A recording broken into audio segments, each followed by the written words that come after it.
they are operational details, but again, as you quoted the DoD instruction, it's about operations. So as you further go down into what are the operational details, I think as we had a discussion yesterday, the important aspect, I think all of us are very familiar with. This is classified information. This is classified information. It's a weapon system, as well as sequence of strikes, as well as details about the operations. And so I think that just piggybacking off of what some other members have said, using the DoD's manual as well as the executive order in operation today with the Trump administration, this text message is clearly classified information. Secretary Hegseth has disclosed military plans as well as classified information. He needs to resign immediately. He needs to resign immediately, and a full investigation needs to be undertaken with regard to whether other similar signal chats are occurring in this administration. I'd like to turn my attention to another topic. Director Patel, according to the DOJ, in 2022, the FBI led Joint Terrorism Task Force, JTTF, in my hometown of Chicago, valiantly led efforts to prevent a plot to attack Naval Station Great Lakes in Illinois. You don't dispute that, do you, sir? I'm not familiar with it, but I don't dispute what you're telling me. Thank you. A memo obtained by ABC 7 News of Chicago said that this task force will now be, quote, actively supporting, close quote, the Department of Homeland Security and its immigration enforcement. You don't dispute that either, do you? I'm just not familiar with it, sir. Okay. Sir, I just have to say, the DOJ has now tasked JTTFs to shift some resources to immigration enforcement efforts. And I don't say this lightly, if there's a terrorist attack anywhere in the country, including in Chicago, and it was because the JTTFs in part shifted resources, they'll be held to pay. Thank you, sir.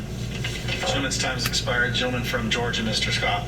Thank you, Mr. Chairman. Director Gabbard, was the target terrorist named in the text, or was it simply referred to as target terrorist? The target was not named. Thank you. Was the location named? Congressman, no locations were named. Thank you. Director Patel, there was a specific accusation made about how close we are working with Mexico currently. My understanding, and I want to congratulate you on this, and I think it shows a shift of focus at the FBI since you've taken over to what it should have been doing all along, which is chasing the 10 most wanted that are threatening our country. My understanding is that 2 of the 3 were actually arrested in Mexico and are being extradited back to the United States. Is that correct? Yes, sir. We have been working. One of the first meetings I took as FBI director was my counterpart, Secretary Farouche in Mexico. And subsequent to that, we have extradited or expelled from Mexico 2 top 10 of the FBI's most wanted list and 33 other criminals.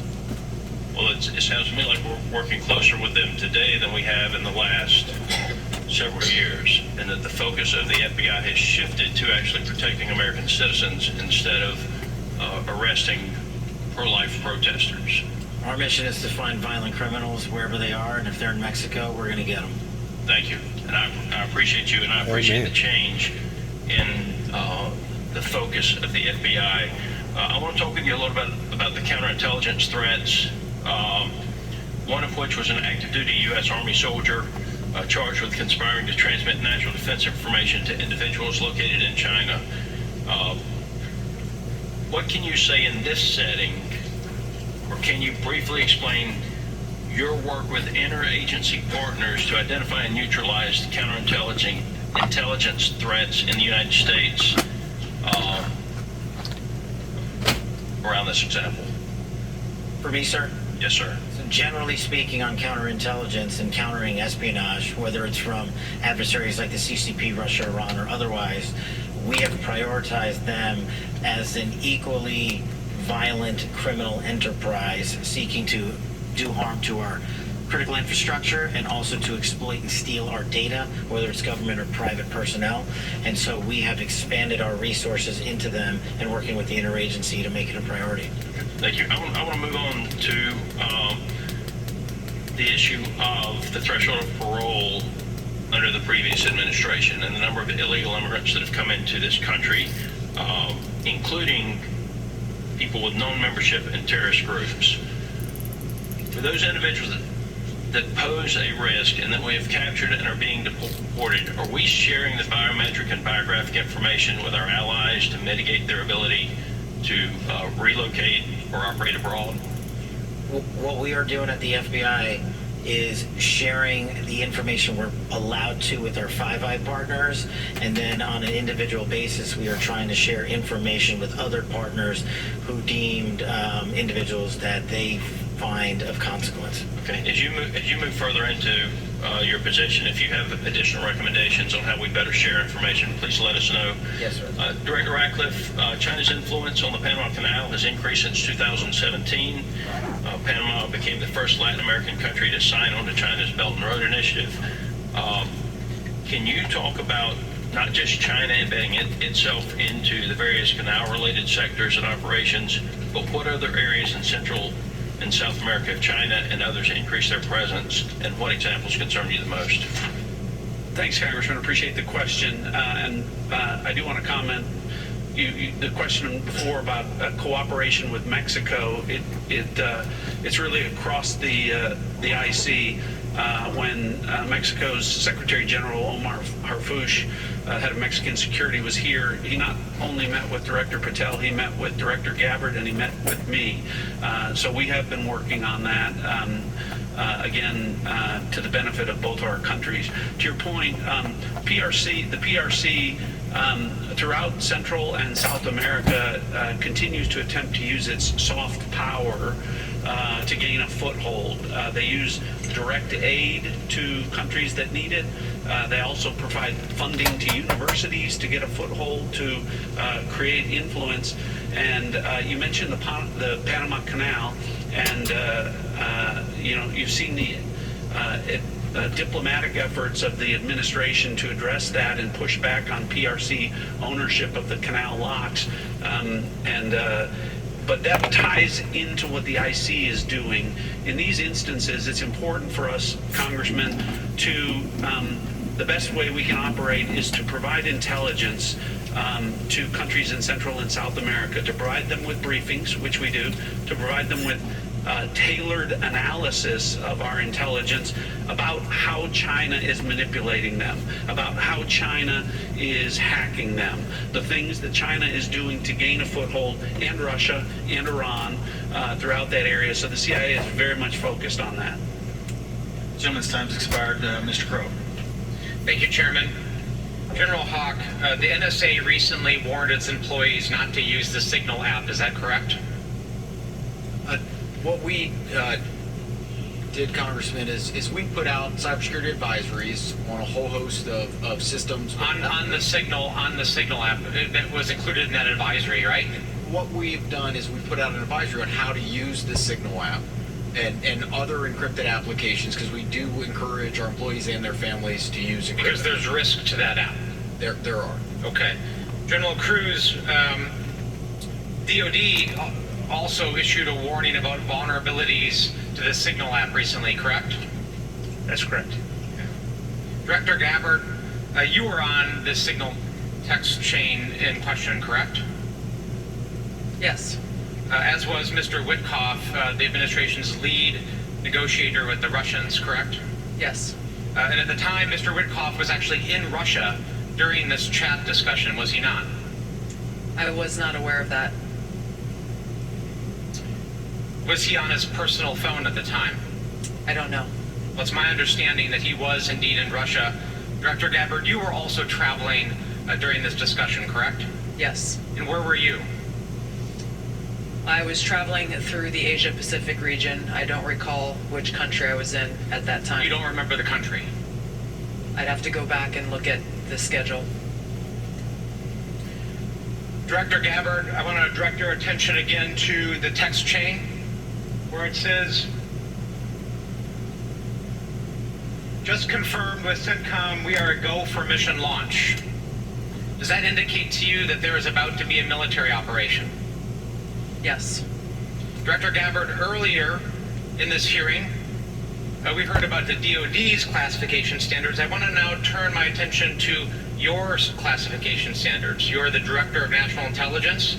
The Office of the Director of National Intelligence classification guide says, quote, information providing indication or advance warning that the U.S. or its allies are preparing for an attack, end quote, is to be classified as top secret. Are you familiar with that? Yes.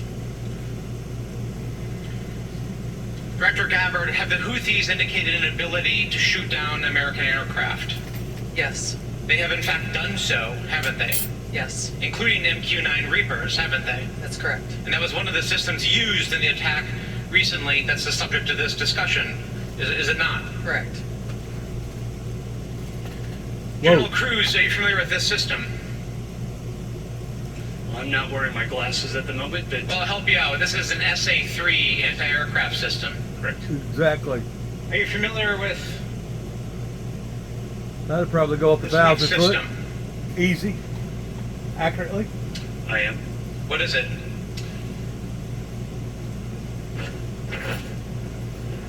I'm going to have to ask you. It's an I'm SA-6. going to guess that This is also an advanced anti-aircraft system, is it not? it was used widely in the Balkans in the 90s, correct? And the Houthis also have this system, don't they? They certainly do. And they've employed it against our aircraft, have they not?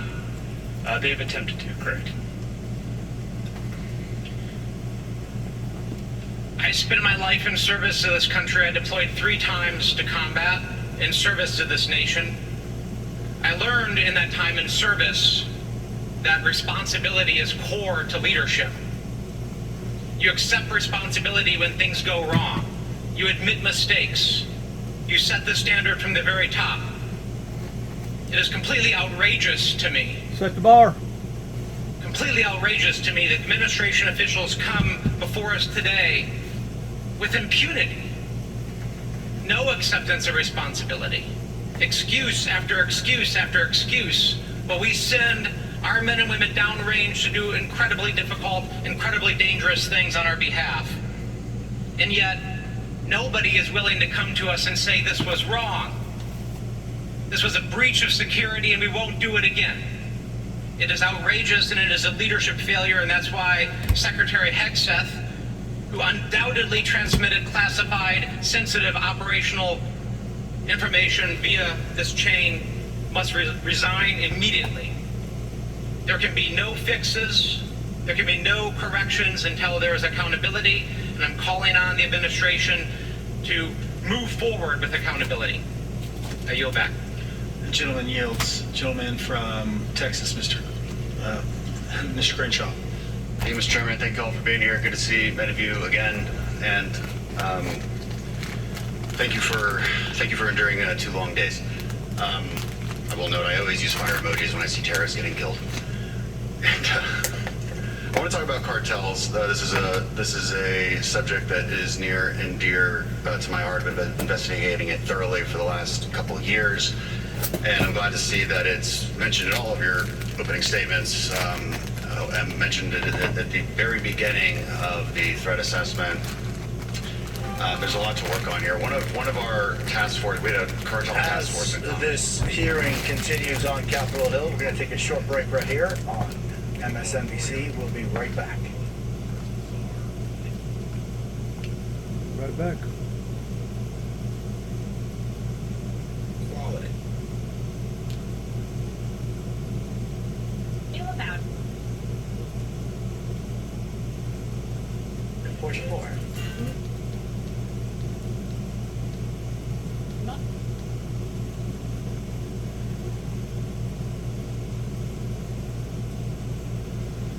Well, Jason, she's a city employee. She's still on the payroll, though, even though she's being charged. So how will that work moving forward?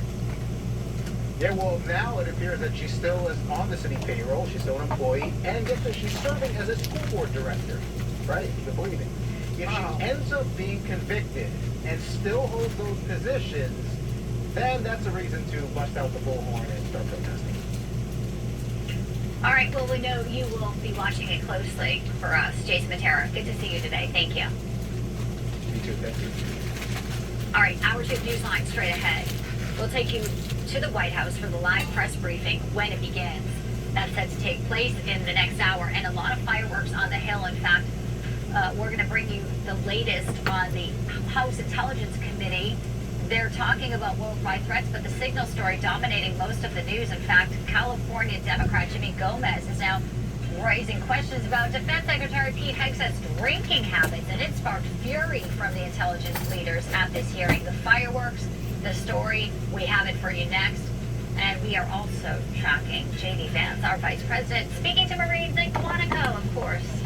The first veteran of the Marines now serving as vice president. A big crowd. Hour 2 is next. Don't go anywhere.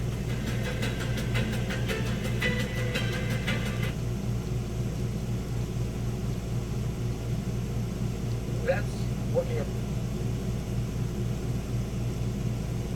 United States ceding to an invading force 5 of our states to that invading country. And then he also wants Ukraine to pledge not to join NATO. And he wants an assurance that there will never be NATO country troops in Ukraine and a cap on the Ukrainian military. None of that will be acceptable to President Zelensky because he will rightly see that as capitulation. Michael Carpenter, I thank you very much. I hope to continue our conversation going forward. Really appreciate it. That Thank you. wraps up the hour for me. I'm Jose Diaz-Boyd. You can always reach me on social media at JD Boyd. And I want to thank you for the privilege of your time. Christina Ruffini picks up with more news next. I don't know what that word meant. Compiliation? Compiliation? I guess it means non-acceptable. They use these big $100 words on TV, and unless you got a whole lot of education, you're going to be lack a lot of times in trying to understand what they're talking about, unless you try to put 2 and 2 together in what the word should have been or could have been. That compiliation to me, filling it in means no way acceptable. Now, there may be a fancier term to be able to express that word. I don't know, but they use all these $100 words all the time. And they beat themselves on the chest in recognizing that it's almost like they're speaking a different language or a different lingo. And you'll find that in most, even in your civilian courts, in the federal courts, that they speak in a lot of times in different format than what normal people speak. I don't know if it's Italian, I don't know if it's something else, but whatever it is, it's not something that the average, everyday, common person is accustomed to.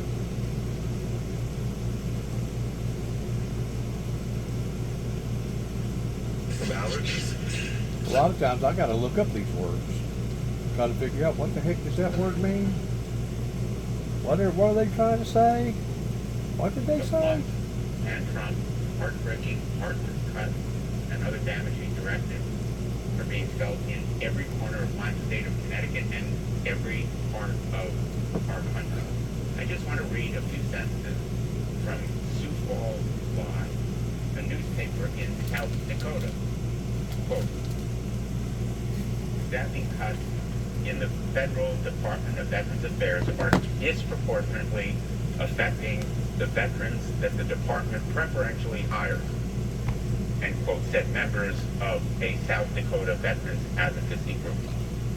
They worry that the Trump administration's goal of cutting 80,000 more employees will put veterans out of work without a vetting process, and they will erode and eventually destroy the quality of services provided. Eugene Murphy of Sioux Falls is a past national commander of disabled American veterans and a Vietnam War veteran who was paralyzed by gunshot wounds. Quote, how are you going to treat my brothers and sisters like that? He said, it's not right. I hope those words will echo in this chamber. It's not right. It's not right. These veterans in South Dakota. It's actually unhumane.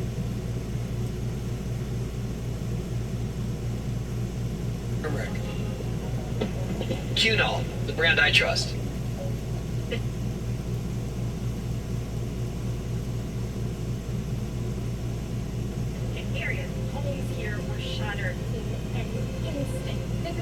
humanitarian crisis that they have to address.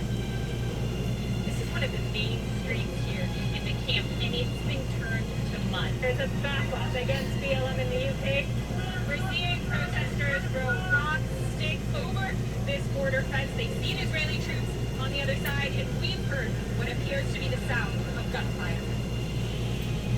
How do you still come out and do your work? I'm not going to stop my activities because they are threatening me. I'm headed up in Havana. This is CNN.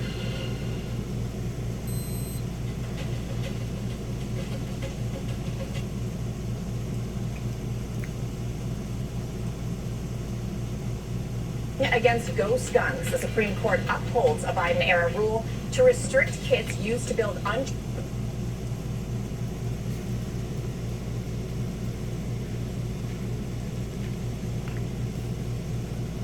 begin any moment now as the fallout from a U.S. national security breach intensifies. President Trump admitting earlier that someone, in his words, may have screwed up. And we're also waiting to hear from the French and Ukrainian leaders. Volodymyr Zelensky is in Paris today to discuss security guarantees with Emmanuel Macron 1 day before a high-stakes summit in Paris.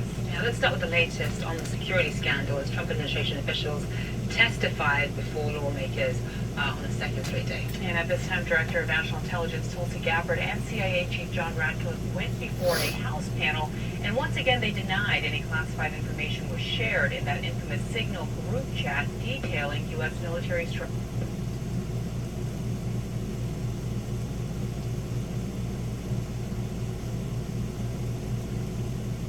Confronted with that information at a hearing in front of the House Intel Committee, DNI Tulsi Gabbard and CIA Director John Radcliffe said this.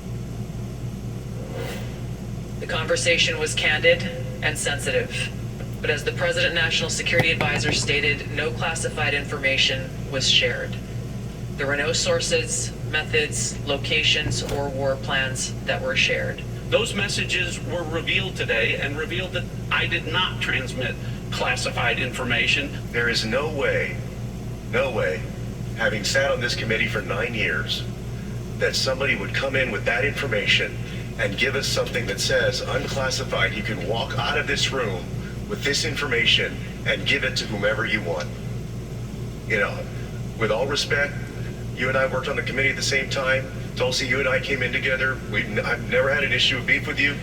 John, you and I are both from Texas. Y'all know that's a lie. It's a lie to the country.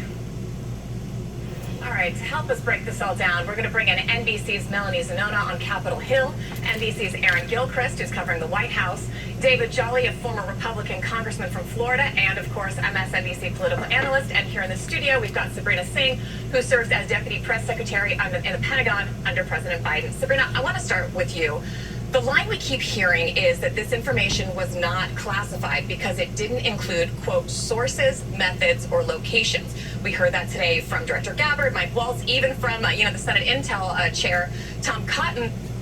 What is your response to that, and how should Americans understand what was happening? Should they be outraged, or is this much ado about nothing? No, I think Americans should be outraged, and this is actually some of the information that was included in that Signal thread. I know that this administration is trying to parse through what classification means. I can tell you, making the argument that they can decide what's classified and what's not. Correct, and that is not how that works. To me, that's kind of like a case that I heard up in East Tennessee where somebody had flood insurance. They was well covered, but whenever they turned in to the policy, the insurance company retaliated against covering the people that had got their house completely washed away because it was moving water, and whenever they took on the policy, that was referring to still water. So you see, whenever it comes to splitting hairs, the educated people have become so manipulative that they can come up with just about anything that you can think of to crawfish out of their original intent and their original responsibilities. Anytime, anything before an operation, it is completely classified. So the fact that the Secretary of Defense put the sequencing of events, the timeline, the tick-tock of what was going to happen at this time. Equipment being used. Exactly, the aircraft, airframes that were going to be used on the strikes. that in and of itself is classified. And so just because he's the Secretary of Defense and putting it in an unclassified group text does not mean that he had the authority to declassify that. And frankly, what he did was put our fighters who were in the air about to conduct that operation at risk. Because if those text messages had been intercepted, the Houthis could have adjusted their formation on the ground and could have shot down one of our fighters. And Congressman, I want to ask you now, this information didn't have to come out. Jeffrey Goldberg initially was very circumspect about what he would say, what was in these messages, because he was concerned about classified material having been in it. But, he said he felt like he had to release it after the administration attacked him and his credibility. Here's what he said about it earlier today. Anybody with common sense can understand that is highly sensitive information, especially before an attack. So they can play a semantic game, but it's just silly. It's not. You know what it is? It's not serious. It's like, this is national security in the United States. The Houthis are a terrible group of terrorists. Like you have to be serious about confronting these challenges to the security of the United States. Congressman, now that that entire text chain pretty much has been released, how does it complicate damage control efforts for the administration, particularly Republicans? I was speaking to a former senior congressional Republican staffer before I came on this morning, and they said they can't believe that they're trying this denial tactic. It just doesn't make any sense given what's out there. Talk us through what you're seeing. Yeah, someone needs to be fired. And there are probably Republicans actually telling that at the White House right now. The reason these had to be released is because the Trump administration used the technique they use all the time and often very successfully, which is to just, pound away at the person involved in this who is the good faith actor, in this case, the editor of The Atlantic, and create a false story for the American people. Representative Castro, in that hearing, that Tulsi Gabbard and to John Ratcliffe was right. They're lying to the American people. The White House is lying to the American people.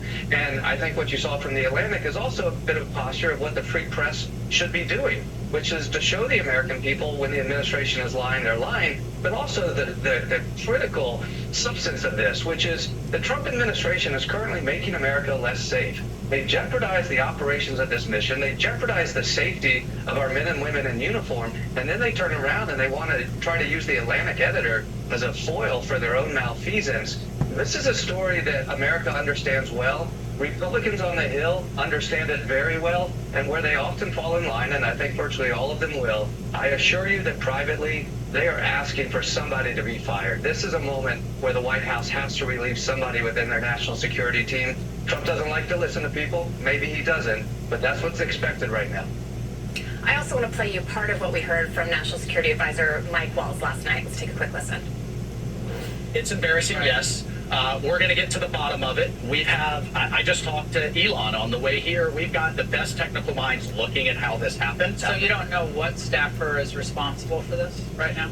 Well, look, a staffer wasn't responsible, and look, I take full responsibility. I built the group. So a staffer did not put his contact information. No, but how did it end up in your that's phone? what we're trying to figure out. Okay. But that's a pretty big problem. That is that's where we got the best technical minds, right? That's and that's disturbing. where, I'm sure everybody out there has had a contact where it was said one person and then a different phone number. But you've never talked to him before, so how's the number on your phone? Look, I'm going to agree with him there and say we've all done something similar to this. We've all texted something to someone you didn't mean to or replied all to an email. But that's why you don't do national security things on your private phone, is my understanding based on folks I've talked to. Right. He seems really focused on how Goldberg got on the chat, not the fact that the chat was unsecured on an unsecured phone. Is there any reason to think that the administration will learn a lesson here and won't make this mistake again? Look, history has suggested they won't learn the lesson. I think probably Mike Waltz will. Right now what you're seeing is him mislead and obfuscate, and it's really sickening and disheartening to suggest that somehow Elon's going to come in and solve this problem. Mike Waltz and 18 of our highest serving elected officials or unelected officials, some in our administration, 18 of them were exchanging information about war plans on an unclassified platform. That in and of itself is the danger. The fact that you actually then included somebody outside of the administration creates the secondary danger. But the fact that this administration, our highest ranking national security officials, are using an unsecure platform, an unclassified platform to provide war plans among themselves. This is not an administration that's ready for prime time. And I know a lot of people are looking back to the confirmation hearings of the cabinet officials and other senior officials, and they remembered then. It didn't feel right. These people didn't feel like they were ready. They weren't qualified. This is the JV team. 6 weeks later, we're seeing it in action. All right, Aaron, I want to turn to you. I'm wondering if you've gotten any updated reaction from the White House since these new disclosures from the Atlantic came out this morning. Well, Christina, we do expect the White House press secretary to brief here in the next few minutes. She's running a little bit behind with the briefing. You can imagine that she'll be asked again about this situation, about the story in the Atlantic, about these messages, this conversation that went on between these top national security officials. To this point, though, the White House has really been sticking to the lines of response that it has been over the last couple of days here. We've seen mostly an effort to discredit the Atlantic and the editor-in-chief who wrote both the story that was published on Monday and the story published today. You saw the White House press secretary post on X earlier today that the Atlantic has conceded these were not war plans, sort of making reference, I think, to the different headlines. The article today used the phrase attack plan versus on Monday when it used the words war plan. And then also there's this effort by the administration to really focus in on the success of the ultimate operation that we're discussing here, the attack by the U.S. on Houthis in Yemen. I want you to hear a little bit, though, of how President Trump responded to some questions about this. This is an interview he did with Newsmax last night. Watch. And what it was, we believe, is somebody that was on the line with permission of somebody that was with Mike Waltz, worked for Mike Waltz at a lower level, had, I guess, Goldberg's number, were called through the app, and somehow this guy ended up on the call. Now, it wasn't classified, as I understand it. There was no classified information. There was no problem, and the attack was a tremendous success. Now, Mike Waltz, the National Security Advisor, has since said that he takes full responsibility. He says he formed this group, this signal texting group, and takes responsibility for that. At the same time, though, Christina, there again is still this effort by the administration to say that there was no classified information in this group, despite all the people who have worked in national security and in the military who've come out and said the opposite. The administration is sticking to the line that there was no classified information that was compromised here. Sabrina, is that good enough? I mean, if they're saying that this particular thing, wasn't classified, it seems like they're parsing words here. And not only that, you also had not only what was going on in the chat, but you had, Mike Walls was tweeting out in almost real time what was kind of happening on the battlefield. Taken together, it seems to me, I grew up in a military family, it seems to me if a regular rank and file officer had done any one of these things, they would have been dismissed. Why don't you think there's impetus from the top here, so far at least, to have someone take responsibility with their job? I think exactly what you said. Like, if this was any other DOD employee or any other civilian employee across the government agency. If you'd done this, if I had done this, if I had been in the administration and done this, I would have been immediately placed on leave and an investigation would have been opened into why exactly this happened. I think what's important to note here, too, is Secretary Hegseth not only took classified information and put it in this chat, but classified systems are separate, physically separated from unclassified systems. So that means he typed up the information from either a binder that he was looking at. He's from not a copying and computer. pasting it or forwarding it. He's taking it from one device That's to right. another. You cannot copy and paste it directly. And so I think there has to be a wide sweeping investigation into, are they using their personal phones to communicate on this? This is clearly not the first time as well. So what other operations have they discussed on these, open channels that we know the Russians are trying to intercept, especially when you have the entire national security apparatus engaging in this. I'm going to tell you something else. Pertaining to AT&T and Verizon and all the telephone companies. On January the 6th, they claimed that all that material that Homeland Security was chit-chatting with one another about suddenly got bleached. Similar towards how the conversation pertaining to Hillary Clinton of the Benghazi deal basically done the same. Just disappeared. Got bleached. Now, I ain't no expert whenever it comes to cyber, but I do know that I've heard more than once that if you put something on the cloud it never gets erased.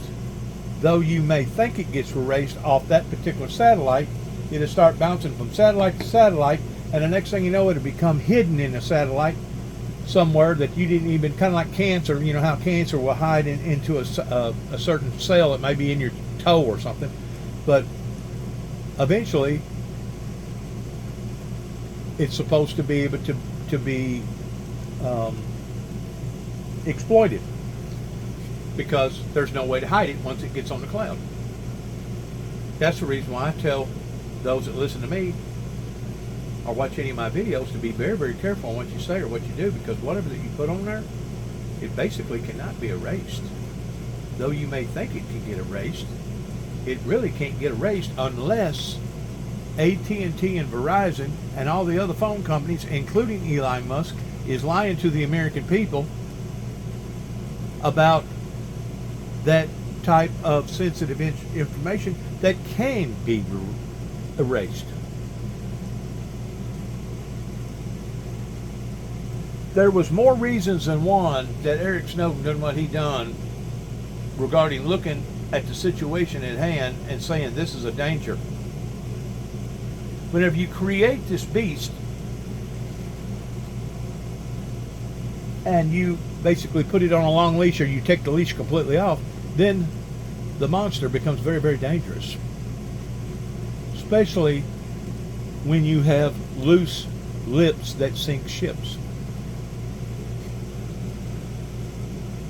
But there's a reason of having all the different channels so that we will not be exposed in our enemy knowing what we're thinking and what we're actually contemplating on doing.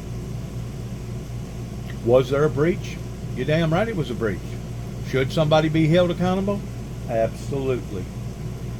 Just like I say, somebody should be held accountable regarding what went on down in Mount Carmel, Waco, Texas. That was not investigated properly. That was not scrutinized properly pertaining to the courts in how that they covered up their own mistakes in channeling in on trying to put all the blame off on the Branch Davidians. And of course, because of what they done, led into a retaliation by Timothy McVeigh and Nichols in doing what they done towards basically using a vigilante tactic in trying to vindicate those people's death down there. That you don't have to be really a professional investigator or a detective to be able to understand that what went on was a bad flub up by the government. A bad flub up. Just like this right here. This is a flub up. You're going through channels and talking about stuff on open range telephones that you shouldn't be doing. And I think it was a flub up, providing that they did do it in erasing everything that happened January the 6th pertaining to all the conversations that was going on with Homeland Security. Because that is of the people's interest. That is of we the people's investment. We don't hire these people to be basically their own bosses. It's really we the people that's the boss, and they're supposed to be doing the job for us. And whenever they come up with stuff like, well, it can't be found, it's all erased, but then again, whenever somebody else puts something on there like a lunatic that's a mad murderer, they can look and hunt and look and hunt and look and hunt until finally they find just about everything that person's ever thought about or put on social media. But yet no, they can't find the information that happened January the 6th. Now you tell me who's blowing smoke up whose rear end whenever it comes to a group of people acting like a bunch of unprofessionals.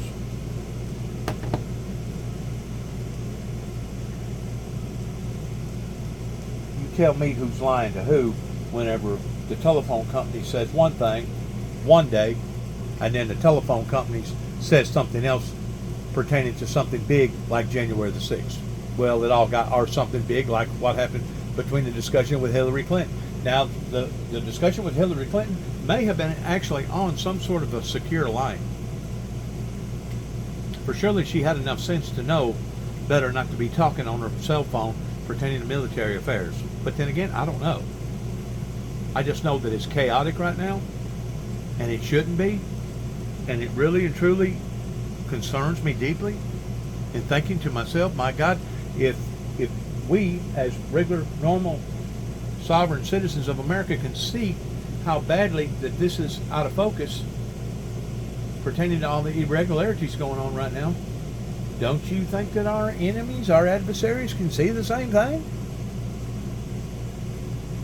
If they have any intelligence about them at all? Sure they do. But then again, our enemy may be thinking that this is some sort of a cover-up, that the American people are doing this intentionally to keep us confused. That in actuality, they really know what's going on, but they're pretending that they don't. So, you know, this can be interpreted several different ways, but the bottom line pertaining to this particular situation at hand, whenever you're ordering strikes off on somebody, it don't matter who it is, it don't matter what day it is, it should be handled in a classified way. Just like whenever you go before a federal judge and you get a federal warrant, a no-knock warrant, fixing to raid somebody, and you know that that mission has been tainted, they should have stopped the mission. And they didn't. Good luck to each and every one of us. God bless America. God bless our troops. God bless our endeavors towards which way America goes from this moment on. Because it looks to me like it's getting pretty dicey out there. God bless. Shalom.